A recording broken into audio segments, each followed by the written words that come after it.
సతీష్, మనోహరు, సూర్య వీళ్ళు ఒకే రోజు చుట్టూ రఫ్ కొట్టేసినారు లోపల బయట. వీళ్ళకంతా కోఆర్డినేటర్గా లాజరు నాతో పాటు ఉండి ప్రతి దాంట్లో సహకరిస్తూ మరి ఎంతో సేవ చేసినారు. డబ్బులు పెట్టచ్చు కానీ ఈ సహకారం, ఈ కమిట్మెంటు, ఈ సమర్పణ అనేది లేకుండా మనం ఏం చేయలేం. ఇక్కడ కూర్చున్న యువరాజు ఆయన మరి స్టేట్కు తెలుగు భాష అధికార ప్రతినిధిగా ఉన్నా కానీ ఈ యొక్క బండలు ఇలా ఫ్లోరింగ్ కడప స్లాబ్ అవన్నీ వచ్చి ఆయనతో పాటు ఎవరెవరు వచ్చిన వీ హ్యావ్ ఎనీ ఐడియా?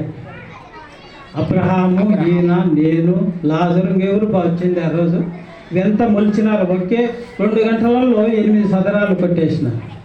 అదే కాకుండా ఈ బండలు తెచ్చేటప్పుడు ట్రాక్టర్లో మంచి ఎండ, సమ్మర్ అది, ట్రాక్టర్ నిండా బండలు తెచ్చి రాజు మరి వాళ్ళ చిన్న శాంసోను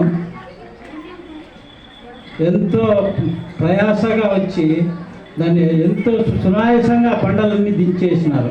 ఇంకా కొన్ని పేర్లు మర్చిపోయేటట్టున్నారు. మరి ఆటోలో కుమారు, మరి దాని తర్వాత ఈ పేర్లు ఎందుకు చెప్పాలంటే వారి ప్రయాస ఉంది కాబట్టి. డబ్బు పెట్టి ఉండొచ్చు కానీ డబ్బు ఒకటే కాదు పనికొచ్చేది. సో మరి దేవరాజు కూడా సహకరించినాడు. ఇంకెవరన్నా ఉంటే కొంచెం పేరు. పెయింట్స్ చేసేటప్పుడు యేసుబాబు, మరి వాళ్ళన్న శాలేము, శేఖర్ చెప్పిన ఇంకెవరున్నారు, సతీష్, ఎలిషా, మన ద్వారబంధం డోర్ ఉంది కదా అది రాసినాను కానీ ఇక్కడ ఉంది. So anything else. సో ఇది వీళ్ళంతా సహకరించిన వాళ్ళు. మరి నేను ఒక విషయం ఏం చెప్పాలంటే, ఇది 22వ చర్చి మనము దేవుడు నన్ను వాడుకొని ఉపయోగించుండేది.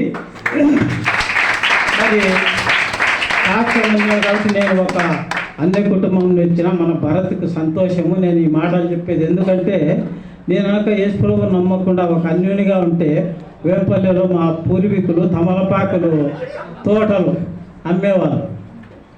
సో యేసుప్రభువుని నమ్ముకోకుంటే ఆ బీడీలు తాగుతూ తలకు రుమాల చుట్టి బస్సులో మడి తమలపాకులు అమ్ముకోవాలి. ఇప్పుడు యేసుప్రభువుని నమ్ముకున్నాం కాబట్టి now we are standing on our own legs. కులం ఒకటి గొప్పదిగా అని అంటారు కానీ వాళ్ళకంటే దరిద్రంగా ఉంటూ మరి ఈ దేశంలో ఎటువంటిది అంటే, ఆ రోజులలో వాని రెక్కల కష్టంబు కాల హరించి గుర్రం జాషువా రాసినది ఒక పద్యం గుర్తొస్తుంది.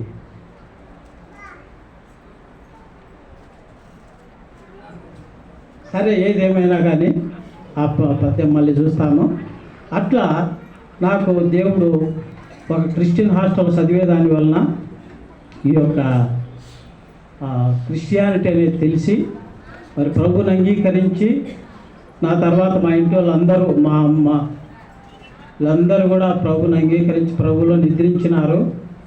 మా భార్య, తమ్ముడు, అన్న వీళ్ళందరూ కూడా ప్రభువుని తెలుసుకున్నారన్నమాట. అయితే కొన్నిసార్లు మా అమ్మకు ఆ రోజులలో చెప్పేవాళ్ళు, శాంసోన్ అని ఆయన ఉన్నాడు బైబిల్లో, చాలా బలమైనవాడు. అంటే అదేలా భీముని వాదురు అనేది. భీముడు అనేది అది కథ, ఇది ఒరిజినల్ అని ఈ ఒక్క మానం లేకపోయి ఇది దేవతలు వేసుకునేది తాంబూలం అని తిరుక్కుంటాను నేను. మళ్ళీ ప్రభువుని అంగీకరించి ఆమె వదిలేసింది, అన్నీ తీసుకున్నాను. నాకు ఈ అన్నిలో ఎంతో త్వరగా వాళ్ళ యొక్క టెంపుల్స్ కడతారు కదా. మనము జీవము గల దేవుని కుమారులమని చెప్తున్నాము, ఎందుకు ఇంత పేదరికంగా ఉండాలని నేను ఆ పౌరుషంతో స్టార్ట్ చేసినాను. దేవుడు దాన్ని కొనసాగిస్తూ ఇది మరి భరత్ కుమార్తో పాటు సహకరించిన ఈ మందిరము త్వరగా దేవుడు మనకు పూర్తి చేసేదానికి ఇచ్చినాడు. అందుని బట్టి దేవుని స్తుతిస్తూ, మరి సమయం లేదు కాబట్టి దీన్ని ముగిస్తూ, ఇచ్చిన సమయాన్ని బట్టి మీకు వందనాలు చెల్లించుకుంటూ ముగిస్తున్నాను. Thank you so much. Thank you. చక్కటి సాక్ష్యం చెప్పినందుకు వందనాలు. ఇచ్చినటువంటి సాక్ష్యాన్ని బట్టి సహకరించిన వారిని ప్రభువు ఇంకా బలపరిచి అనేక మందికి సహకారులుగా నేర్పులాగున చిన్న ప్రార్థన చేసుకుందాం. మన మధ్యలో ఉన్నటువంటి దైవ ప్రార్థన చేస్తాం.